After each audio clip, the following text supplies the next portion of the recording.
Okay, hi everybody, and welcome to this panel, Navigating Digital Landscapes. My name is Nahla Tabba. I'm one of the co-founders of Forsa School, along with Naqd and Sharjah Art Foundation. So this is a program that aims to really empower and arm creative freelancers based in the UAE with the structural and institutional understanding on how to navigate their careers.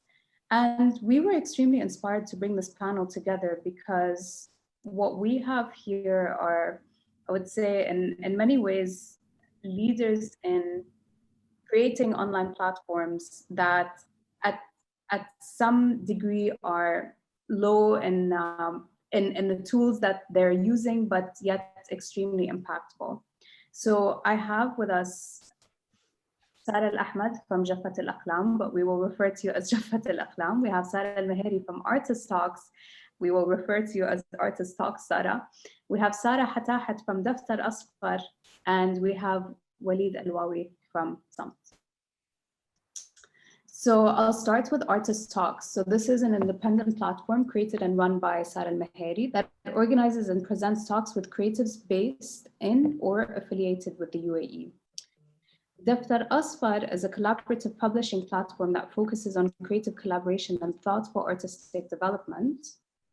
And then we have Jaffat El Aqlam, which is an independent platform that celebrates artistic creations by humans based in the MENA region, establishing its digital existence through zines, open calls, workshops, and collaborative dialogue.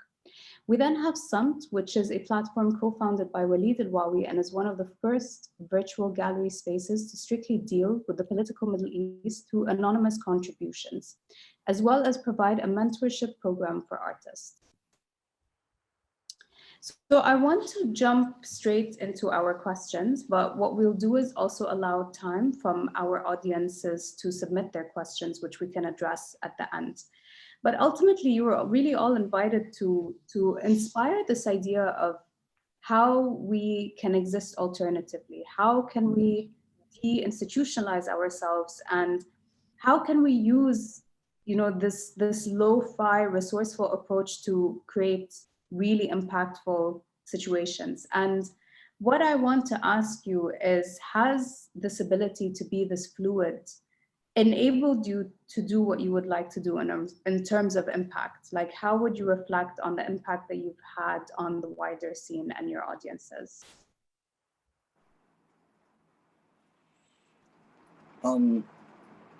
I would say the impact has been, at least with some, our impact has been more private than public.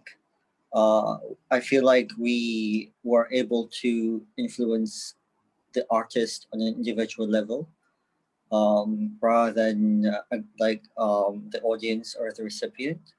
Our focus has always been the artist more than anything else. So I feel like, of course, being a digital platform gives us a lot of freedom to deal with a lot of artists that are abroad or locally, internationally, nationally, etc. As well as gives us a lot of freedom to tackle censorship or any kind of limitation that could be placed on us. But I would say the significant impact that we are grateful for is on a very internal, individual level within the artists, rather than the global one of some sort. Okay. And I guess also the ability to become an anonymous platform has helped absolutely. in many ways. Absolutely, yeah, absolutely. I think feeling that you can get research whatever you want, or talk about whatever you want, or look into whatever you want, and actually display some kind of a result of that, or display the process of that research publicly without the fear without the fear of any consequences, is very empowering for a creative mind. And the young artists in the region specifically are always struggling with that concept of, do we get to tackle this part of our identity, or do we get to tackle this part of, do we get to tackle this political situation, or how do we deal with it? Because we are a very turmoil region where things constantly shift, and what's okay today is not okay tomorrow, and vice versa. So to have that freedom where you don't have to think about someone punishing you or getting into some kind of trouble for thinking a specific way or researching a specific topic, I think that's very impactful for an individual's practice. Fantastic. Who else would like to add to that? Jaffat El Aqlam, I know you wanted to address this question as well. It definitely helped us become more accessible to everyone, and it was easier to reach out to people rather than since our platform is basically for people that probably don't identify themselves as artists or creative writers, mostly people who just feel like what they do is for fun or spending time with themselves. We try to encourage them in a way to submit and get it out there, because that is a legit feeling that could probably reach someone else and encourage them to pursue arts or experiment or collaborate with someone else. Not being in an institution or just being a digital platform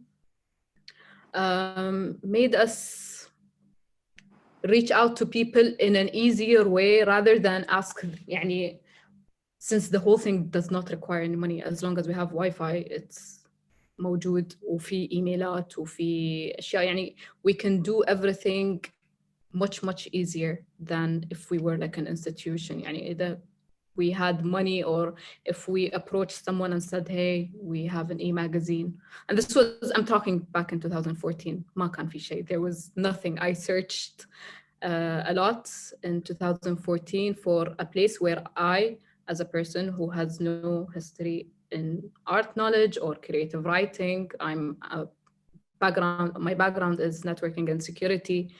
I did not find a place for what I do to exist anywhere, digitally or physically. That's what we tried to do. يعني we made it exist for someone else in the future, probably now, to present their works. Mm-hmm.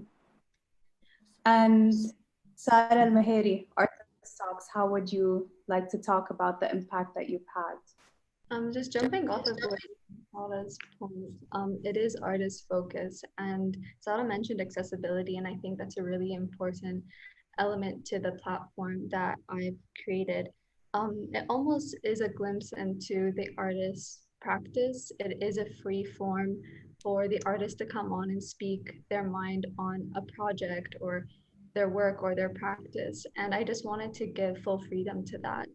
And to have these conversations, I don't know, I felt like I was on the other side of it where I wasn't able to have a lot of conversations with people in the community. And I felt like having a screen or making it a bit more private or in a very natural environment allowed people to ask these questions that they may not be comfortable to ask them in a opening perhaps, but it just seems like I've tried to create an environment or a space that questions can be spoken aloud honestly, and to have a sort of interaction between people in the community together. And finally, Daftar Asfar, how do you feel like the platform has impacted both artists and audiences and the book itself, actually? Yeah, I actually agree with all of the panelists' points of views, and I feel like they also apply to Daftar Asfar in the sense of firstly reaching out to artists, being not part of a actual institution rather than an online platform makes it easier and more accessible for back and forth communications with the artists. Also, the three co-founders of Daftar Asfars are artists themselves. So this also helped us speak the same language with our participants, whether we were producing a digital daftar or the actual physical daftars that we were traveling and giving around to people. In all these manners, it was much easier for the artists to accept us as an online platform run by artists, rather being approached by an institution and having, like, we've all worked with institutions before, and you have to go through a lot of paperwork or deal with a lot of formalities. This has made it more approachable and more, I would like to use the word fun for artists to play and take part in our sketchbooks. And I think actually fun for all of you as well, because you have had the liberties to take content into your control. Ultimately, you've been in charge of curating your own platforms, deciding who ends up, participating in a talk, and who you end up collaborating with. And this brings me on to something else. So Jaffat El Aqlam mentioned, that very few platforms existed like this back in 2014, let's say, if any. And now, pretty much everyone around us has had to digitize or end up in the digital landscape as a result of COVID this year. And yet, this is something, as you said, we've been using these tools very informally for the entirety of our existence. And actually, Sarah, Artist Talks, this is a question for you, because you actually emerged specifically during this time. And my question to you is, like, what are your thoughts on why you felt the need to create something like Artist Talks at a time when actually our mental health / looking for opportunities and thinking of ways for us to communicate was kind of not in a very good place? Right. I mean, I started to think about it in the beginning of quarantine around March, and it took off the end of April. And it really was a response to a conversation that was going on in the scene at that time about having to rely on institutions for opportunities. And while that conversation it's been a conversation for a while, but I think it got really heated during that time. I wanted to find a way to bring myself and my ideas forward. And I felt like this platform would be a really great addition to whatever is already out there, and to give the floor to artists themselves, and to have these conversations together. And yeah, that's pretty much it. Would anyone else like to reflect on how this year's situation has affected their work and the way they were working? Can I Yeah. go ahead? Yeah, so basically, we at Daftar Asfar has started about 3 years ago, where each one of the founders was in a different city.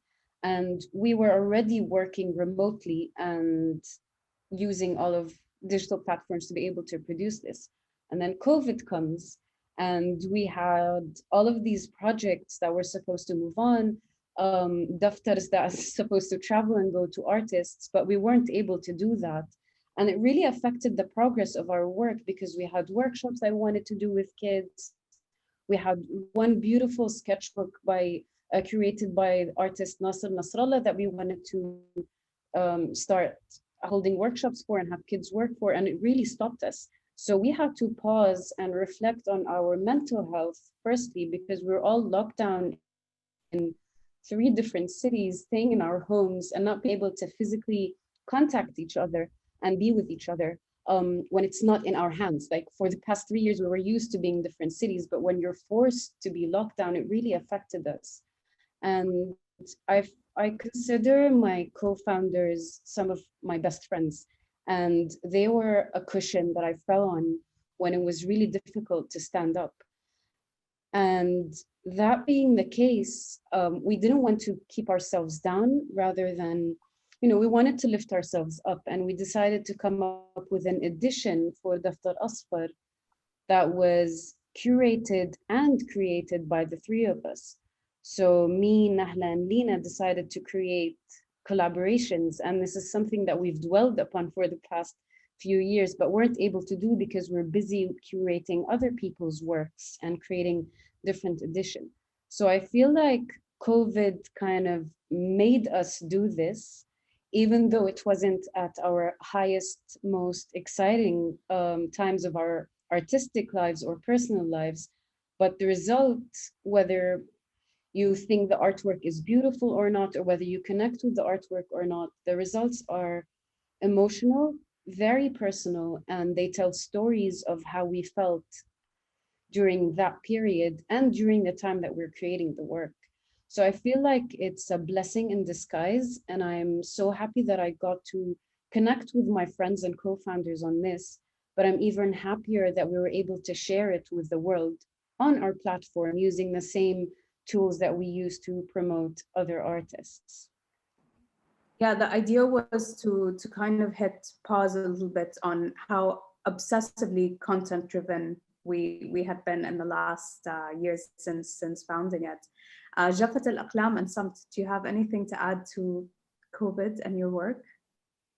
I can say something very brief, really, which is the fact that a lot of like a lot of institutions or people in the scene itself would believe that COVID didn't really affect digital platforms just like as much as it did actual like brick and mortar institutions.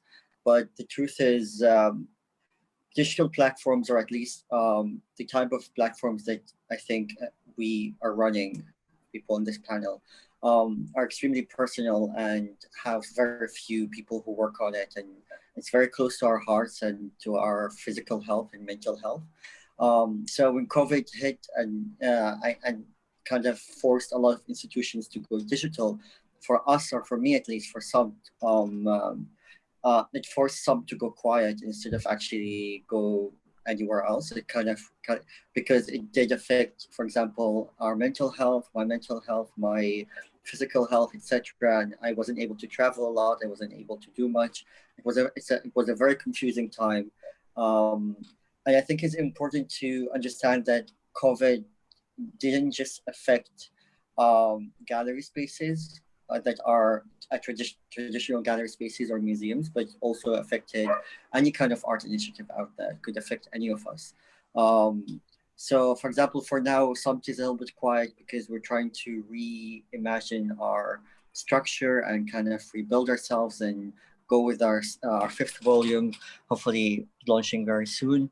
But we're trying to re kind of collect that. And before COVID hit, we were planning on starting a physical school where we will contract artists to give workshops, etc., as part of Samt.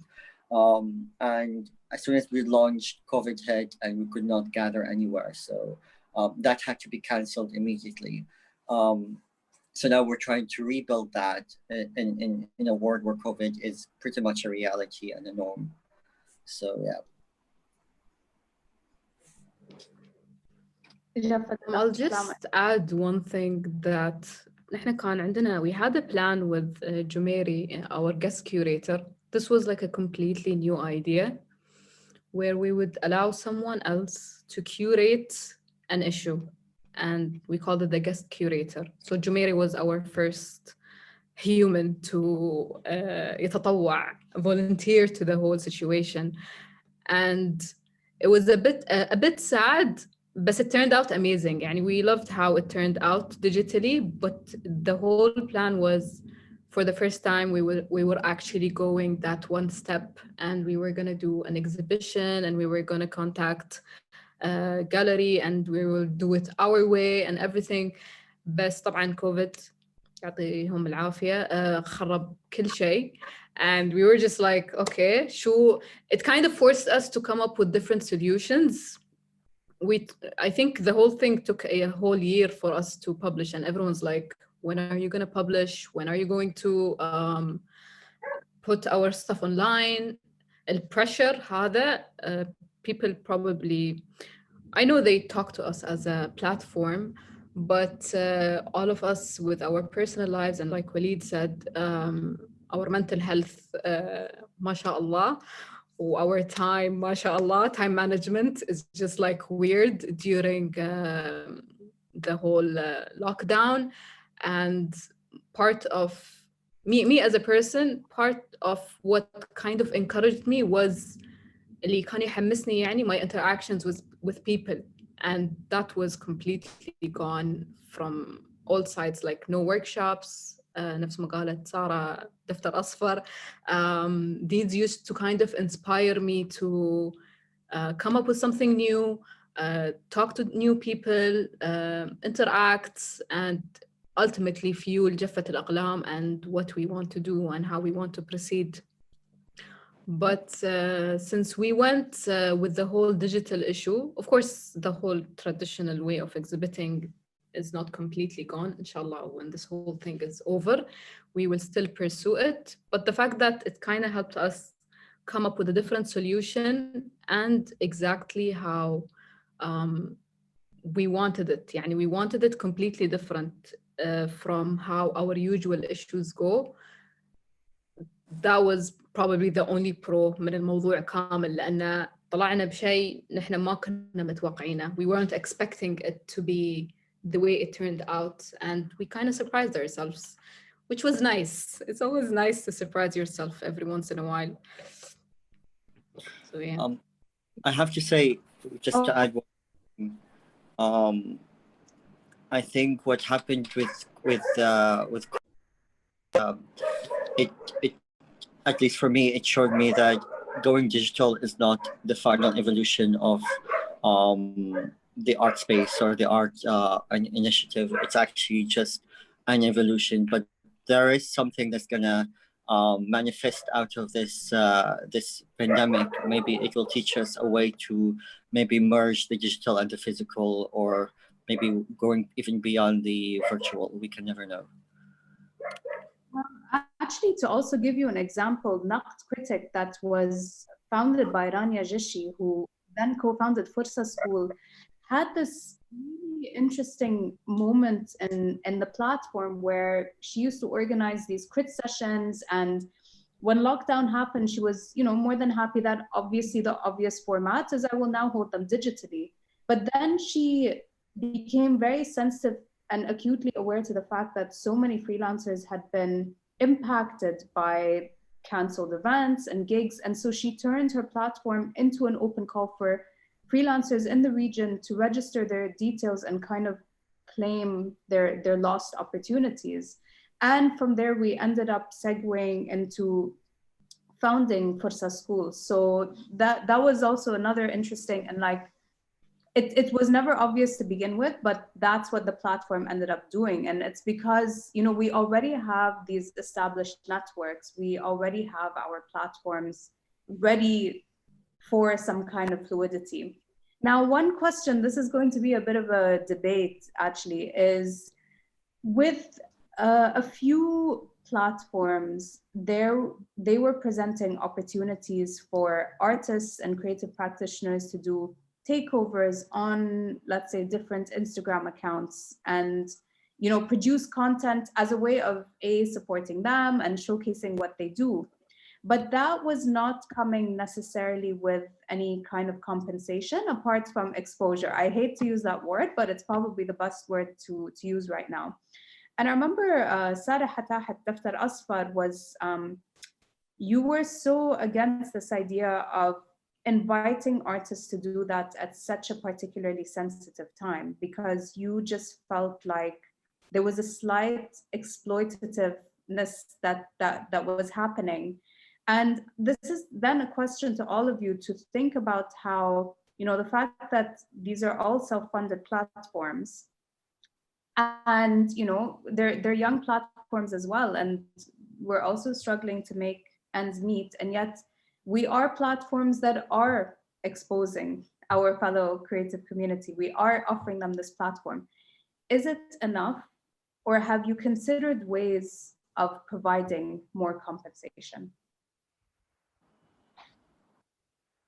Who would like to start? Daftar, like to start, go ahead and maybe just tell us how you felt about that, and then this is for all of us to answer, really, because it's a tough one, actually. It is a tough one because there's a dilemma inside of you of how you want to tackle this on the long run. And this is a conversation that co-founders have had since day one.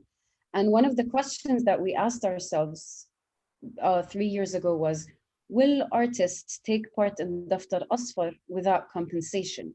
Do you think artists will agree to work with us, given that they are going to create the work, give Daftar back to us in the hopes of exposure? Like, we didn't even use the word exposure, but showcasing the work at exhibitions, art fairs, on our platforms and websites. And to my personal surprise, not one artist disagreed to work with us. Not one artist brought up the compensation, because I think the core value of Daftar Asfar was so evident from the beginning as to why we're doing this. We were doing this to tickle artists' minds. We were doing it for artists to enjoy themselves and play and hopefully inspire them to create more sketches at their homes when nobody else is watching. So COVID comes and I felt like the complete opposite was happening, where as a profession, artists were never regarded as a necessity, but then everybody was locked down and they wanted entertainment. And people get entertainment from television, which is free. Like you don't feel like you're paying for things to watch on the internet or TV. And I feel like institutions or people who've asked artists to do things for free were assuming that, oh yeah, they're artists, they're gonna have fun with it. People are gonna watch them, they're gonna know their names, not knowing all of the background work and hard work that they put in to produce this content, be it music, art, calligraphy, be it whatever it is. And I think this has to time consuming. Sorry? A takeover is very time consuming. Of course, like every little thing you put into work is basically your 17 years of experience, but you're able to do it in half an hour, and people don't consider the education and the time and all of the work that you've put in yourself to be able to produce work in half a day or do a 30-minute gig online. So I felt, yes, it is exploitive to ask artists to join in just to entertain other people. And I felt that I wouldn't do this to our artists, and don't want to repeat myself. That's why we decided to do an edition, just the three of us, that we all felt comfortable with and nobody was exploited per se. Who else would like to reflect on this, please? I'll just add, and I think I completely see your point, Sarah, دفتر أصفر. بس بعد I know a couple of people. That's why this is where it's kind of half-half for me, because I know some people who probably weren't as exposed or weren't maybe didn't have that many followers or whatever the reason is. But when they do these takeovers or this entertainment or this videos that they took for this other platform or online Instagram account, they got gigs out of it. فهالشيء نص مو بعارفة يعني أحط شو how I feel about it exactly, because on one hand those platforms should pay the artists for their time حتى إذا مبلغ رمزي أضعف الإيمان مبلغ رمزي. Just I don't know what a مبلغ رمزي would entail, بس يعني يكون مبلغ okay حلو. But if those artists weren't paid, however, كلمة exposure is annoying. They are being exposed to a crowd that they might have not reached ever in their circle, and from those they got gigs. فما أعرف what you would think of that, but I was kind of يعني I had some people tell me, I was really happy for them, because حتى هم يعني they don't see themselves as artists, or they're kind of in that weird field. Am I an artist? I just do this for fun. Should I get paid for this? I'm not sure. بس أنا نص نص في هالموضوع. I can't I even completely decide. understand. I completely understand. I feel like if we look at other professions, محامين, أطباء, like all of other professions that are considered, I want to say, necessary in all of the communities. So even a doctor whose work revolves around saving a life would do a pro bono job once in a while. And he doesn't do it for exposure. He does it for self-fulfillment. He does it because there's a special bond with that person. But in turn, there's this attitude of saving a life, for example. Same goes with a lawyer. But I don't feel like this applies to artists unless you're being approached charity or something that really stands by. So I feel like just being asked to do something for free because another entity want to create traffic on their platform and using you as an entertaining, I feel that it's kind of, I don't want to use a word like insulting, but it's kind of like بتوقع. yeah, you know, yeah, بتوقع. Yeah. yeah, like it wouldn't ask it from somebody else in a different profession. That's all I'm saying. صح. I mean, with Samt and Artist Talks, when we were discussing this earlier, both of you came up with sort of the intangible exchange and why you felt that, you know, like with Artist Talks, for example, the benefit of being, you know, able to showcase your work in that way to an audience is that you are getting ultimately a crit session, right? And this opportunity to have feedback, to have exchange. If you're stuck with your work, you invited this UAE-based community peers to kind of come in and talk. Samt, you also spoke about this idea of segueing the platform into offering mentorship, support in other ways as well. So if any of you would like to comment on that, that would be great. Yeah, I mean, this is a very interesting question because since I started with Samt, I've been struggling a lot with the idea of compensation, especially as an artist who's been basically in the art scene for around almost 10 years. Compensation has always been an issue where you work with government institutions or with bigger institutions and you get compensated with peanuts because you're a young artist and they expect you to just be grateful for the name of the institution that they're going to slap on your poster. And if you work with a gallery, you probably will not be yeah. Sorry, I lost my train of thought. Yeah. So if you work with a gallery, you probably will not be compensated whatsoever. So this is something that was constantly frustrating for me as an artist. And when I started with Samt, I personally, it came from a place where I was hardly ever compensated for my work. That I didn't feel or had the education or enough understanding that compensation was a thing that I should be giving others. I truly believe that the system worked like this. I give you a space, you give me work. I give you exhibitions, you give me your time. So that was the exchange, and that shows how the system is so flawed that it's actually indoctrinating us as young artists to continuously fuel this narrative of exploitative behavior. So when I started with Samt at the beginning, I did not understand the idea of compensation, and all I wanted to do is to work on something I'm passionate about. I wanted to work with artists from the Middle East because I was stuck in London and I wanted to kind of have this like gateway back to the Middle East. And I had so many great, amazing friends who trusted in me in UAE and just wanted to work with me regardless of compensation or exposure or anything. And it was an amazing collaboration for the first volume, and then the second volume. Then I started thinking, okay, those people, like I am getting attention for some, and people are approaching me for something, saying you're doing a great job. But the truth is, the great job, the the hard work is coming from these artists that I'm working with, my friends. And I started feeling a little bit like off track. I was like, I am becoming the institution I was running away from. You know, I don't want to be told, I don't want to be applauded. I want people to applaud the artists that have put so much time in creating work and allowing some to exist, because if they did not trust me, there would have been no platform for me to have at all.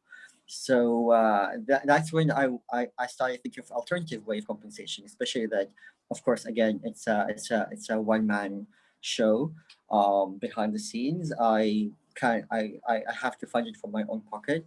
So my other means of compensations were either through mentorship or through credit sessions, or maybe connecting them to people. But I have completely avoided the term exposure like the plague, because I do believe that has been used so politically by institutions and galleries for so long that I feel like we just need to erase it for a while. An artist is not supposed to work to be exposed. Their work is not supposed to be made to be seen by so many people, or to become a part of this pop culture kind of attitude, you know, or Instagrammable moment or whatever. We're losing track. An artist's work is a part of a bigger research that is supposed to tackle a topic from unconventional spaces with unconventional tools. So it's very internal. It's not external. On a basic level. So for me, the word exposure doesn't actually fit in an honest and genuine art practice. I would rather say, I will help you with your research. I will give you materials to read. I will purchase books for you. I will give you access to libraries. I will do this, than tell you, I will give you exposure to a bigger audience.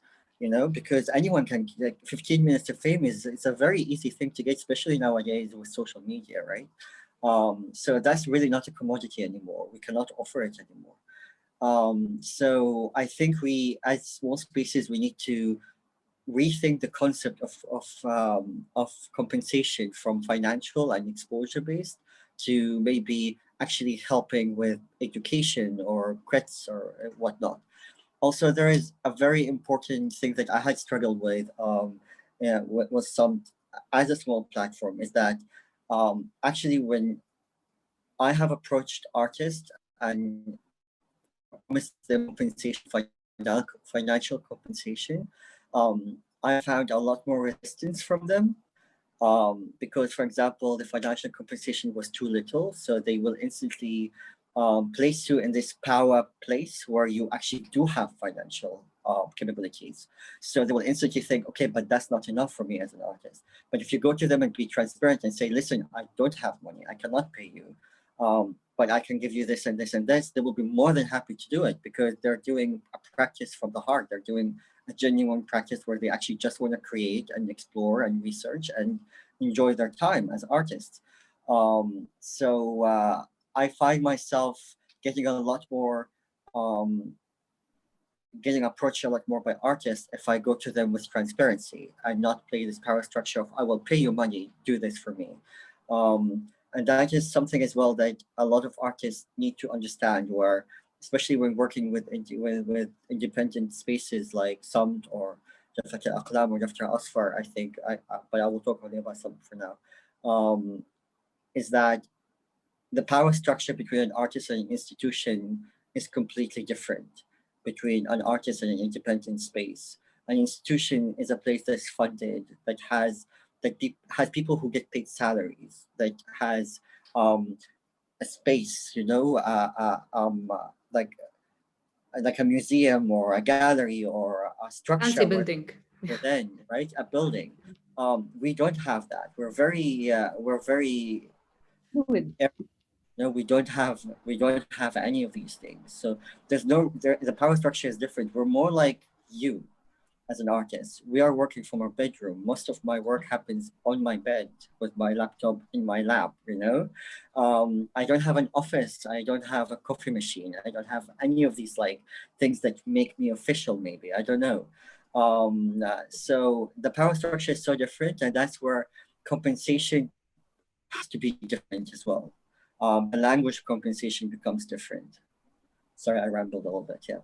Oh, that's great. Perfect. Art, Yeah. tell us what you think. I'll just say something really short. I think because my platform is still quite young, these questions are up in the air. I have them with myself, I have them with close friends around me. And it's been a topic of conversation that I've been trying to understand and know how to approach. So just hearing everyone share their answers has been really helpful. I just wanted to say that. But yeah, I'm thinking like moving forward, doesn't need to be like a financial kind of like compensation to be an honorarium. All these questions are still in my head. But yeah, as for now, it's almost like a silent agreement between two artists who are just coming together to speak honestly. And it's like you're walking into a room with a community or a group of people that you mostly know. I wouldn't think that you'd get paid just to speak to friends. So it's just like a wider circle of that.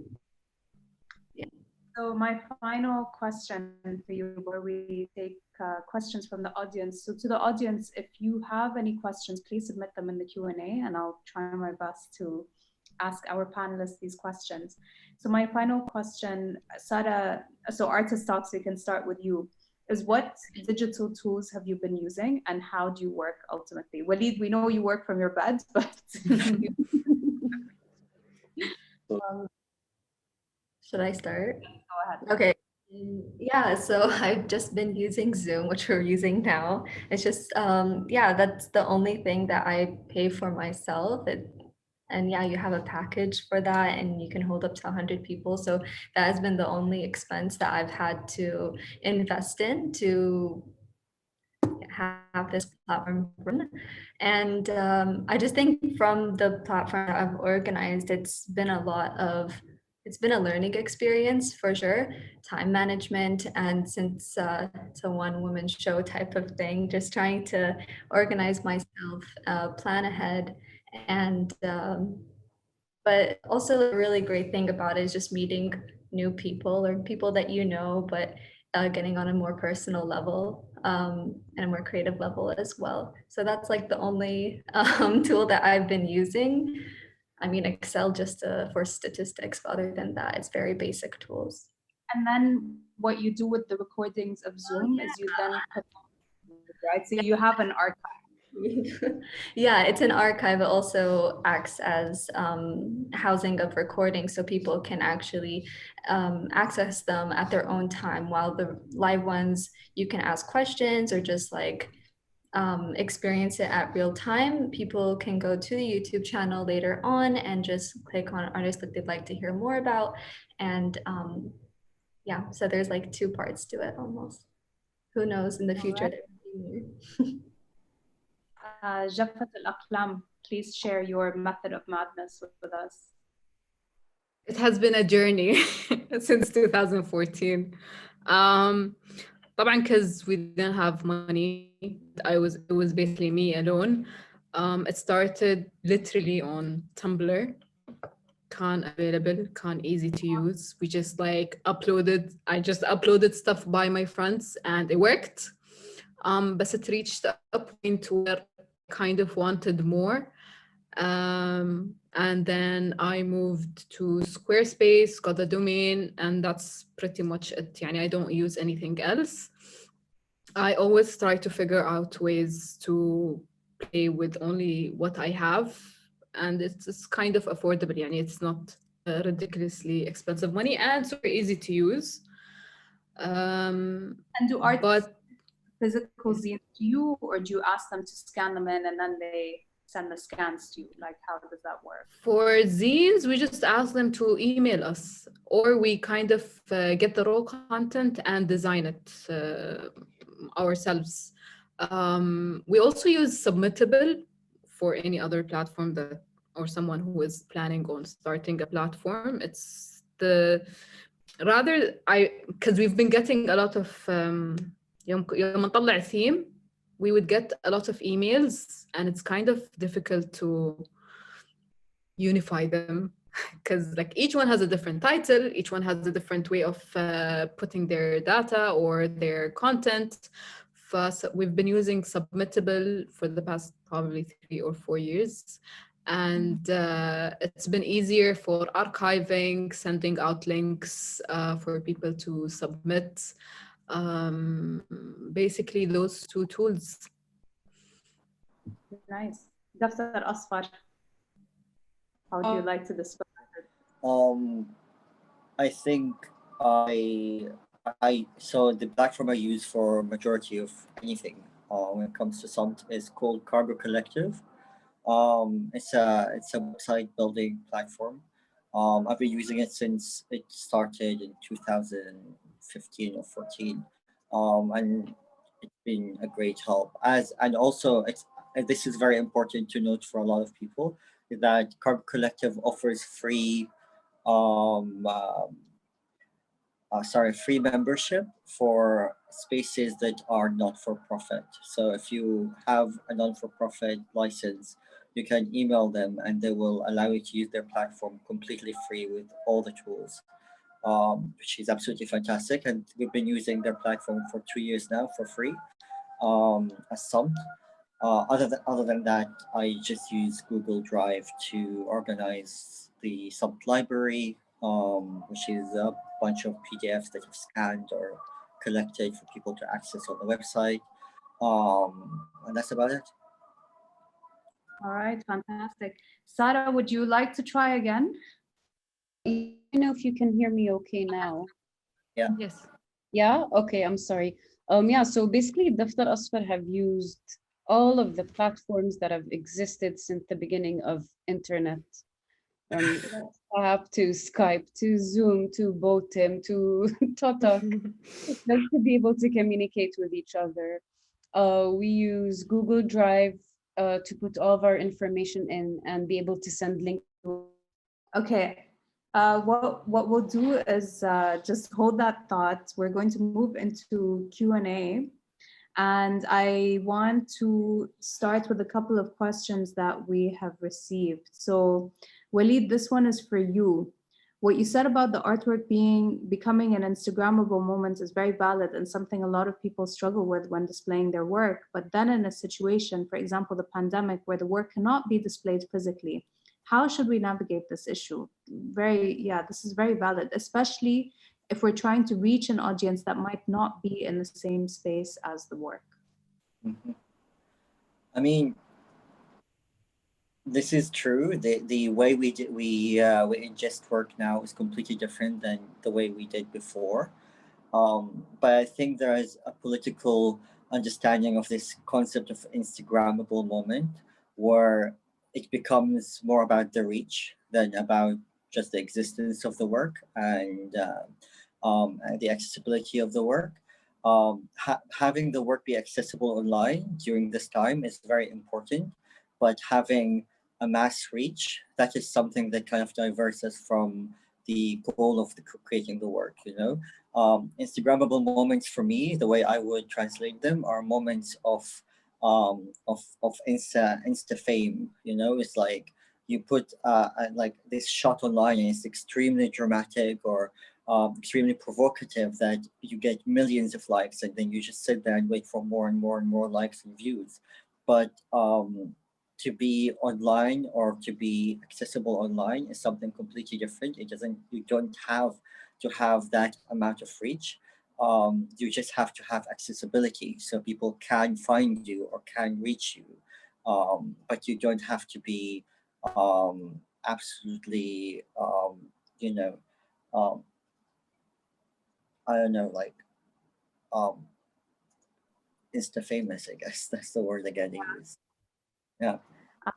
I got another question from the audience, which is, do you make strategic plans, such as like a comms plan, a content plan for a year in terms of like projects? Do you have a roadmap, or are you just winging it? مرة winging it. مرة. We tried the whole strategic plan thing. ما ينفع. It doesn't work يعني with how things flow. يعني we are as Walid said, very fluid with everything. Everything works. If we feel like it, we will do it. If we don't, we will give ourselves the time to just step back a bit and then come back again. I think the fact that we are kind of passionate about this project and our platform is the reason it still exists. And but as strategic plans, communication plans, anything, basically, Umar, WhatsApp, I text Umar as our social media handler. So post this or remind people of this, and we just do it. Yeah, I think in the beginning, I was and I'm still winging it. And all I used to do was maybe like weekly plans because it takes a while for the artists to prepare their slides or what they want to show. And so like that needs to be communicated ahead of time. So that's the way that I was communicating with the artists or the creatives on the platform. But now I want to do something a bit more structured and have like 2 seasons per year. And so that people also know when it will be. And so the general audience will be clearer rather than just like popping it up every once in a while. So that we can make this like full learning experience. Yeah, I think something funny that I used to get asked a lot is, what's your 5 years plan? What's your 10 years plan for some? And all I can think is, I don't know if tomorrow when I wake up, I'm going to do any work on some, like, um, it's very fluid. I will do it when I feel passionate about it. And this is the beauty of not having any kind of person above your head or like liability or anything like that. You can just do what you do when you want to do it because you love to do it. And I think this is the reason our platforms are still alive, is because we're doing it out of complete passion. Um, but at the same time, what is it? Yeah, so at the same time, we try to kind of stick to a specific time frame where we do at least one volume a year. And we try to do like exhibitions within that year, but truly we don't have any kind of structure that beyond that. Daftar Asfar, do you want to attempt? Yeah, please let me know if you can hear me better this time around. Yeah, I'm sorry about earlier. I would like to say that we are kind of on the more structured end of how we work with things, but given that this is a very passion-driven project and we get approached by artists and curators to create specific editions, we wing it when we can. So what we do is we have weekly meetings every Sunday, 8 in the morning, where the three of us sit together and pick each other's brains and see how we want to tackle the coming week. And we come up with little tasks that we all have to do. But when it comes to creativity, when it comes to coming up with ideas, when an idea comes, it just comes. You can't plan for something to happen, or you can't plan for somebody to approach you. But once we have a big project that we're handling, then everything is strategic, down the dot, weekly meetings, and yeah, using all of the platforms that we were trying to talk about earlier to make it happen. Okay. The final question that we got is this concept of how mentorship can be such a nebulous thing. So as speakers, have you genuinely benefited from one-on-one mentorship training when you've offered services to someone in the past?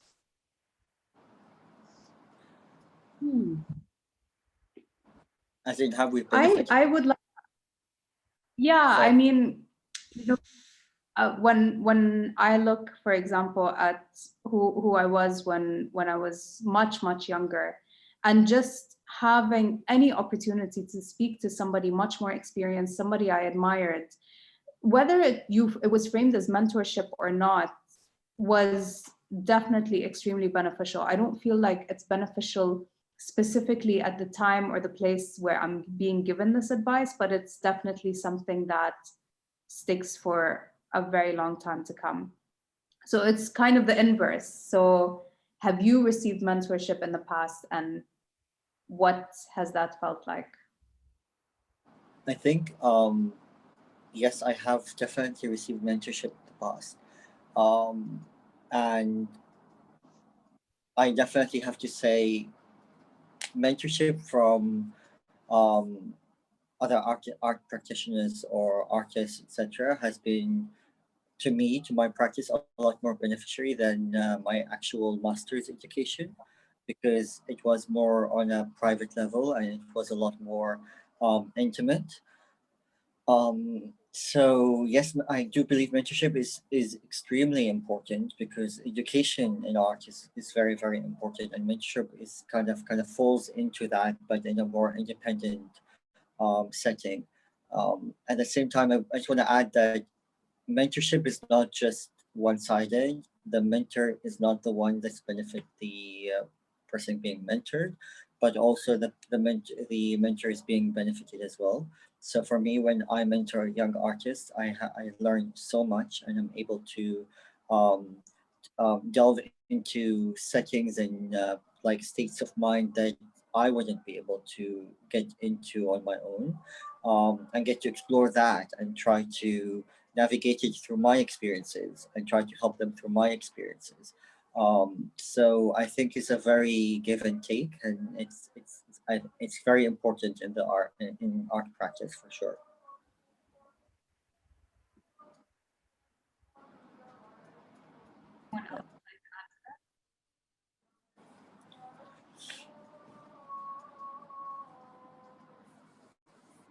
Sorry, I can't hear. Nahla, were you directing the question to me? No, anyone who would like to jump in.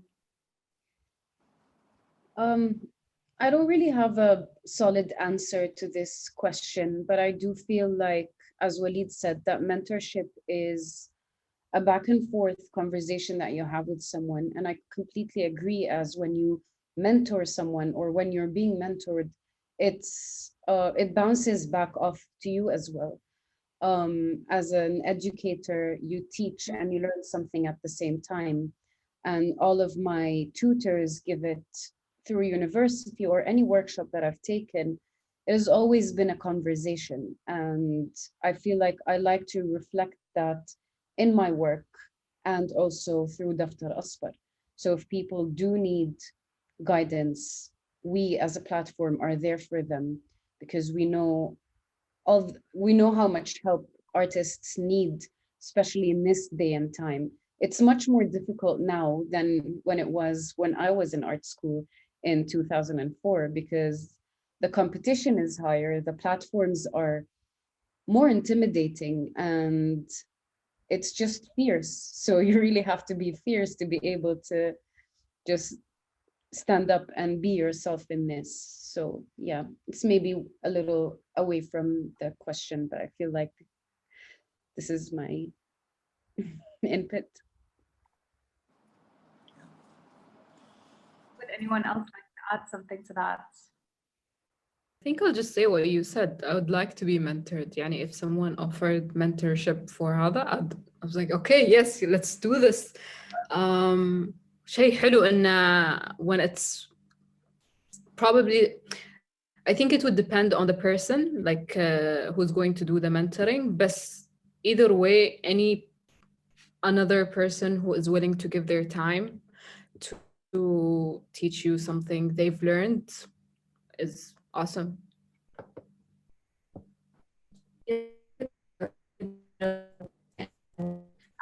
You're slightly. Am I okay now? Yes. That's brilliant. Cute. Yeah, I think mentorship is a beautiful thing, and I've had really great mentors in the past, and it just makes me really see how much that kind of connection can push an individual, and still seek mentorship. I think no matter what. Wait, can you hear? Oh, Yeah. Yes. I'm gonna cry. Okay. I don't know what you heard, but I just wanted to say that I really value mentorship at any point in someone's career or stage. I'm gonna keep it short and simple. I think it's also just important. This conversation, for example, was important to have because it's not every day that platforms also come together and kind of reflect what it really takes to do the kind of work that has been done and shared by all of you. So mentorship is not necessarily like, it's like you said, it's very generative. It's an exchange of information and knowledge sharing. And ultimately with Forsa School, that's what it's been about. All our mentors and let's say tutors are people who've made mistakes as well, people who are learning, people who are actually coming in and joining a lot of the sessions to also learn. So on that note, I just want to say thank you to all of you so much for making this work. Technical glitches aside, I think this is something that you've all had to work with, and you've really done an inspiring job. And listed on our website are the different details of the platforms. This talk will be recorded. It will be hosted on the different websites and a YouTube channel as well for the larger public to access to. So thank you all so much. Thank you. Thank for you. that. It was beautiful being part of this with amazing panelists. And thank you to the questions that we received as well. Thank you all. Thank you.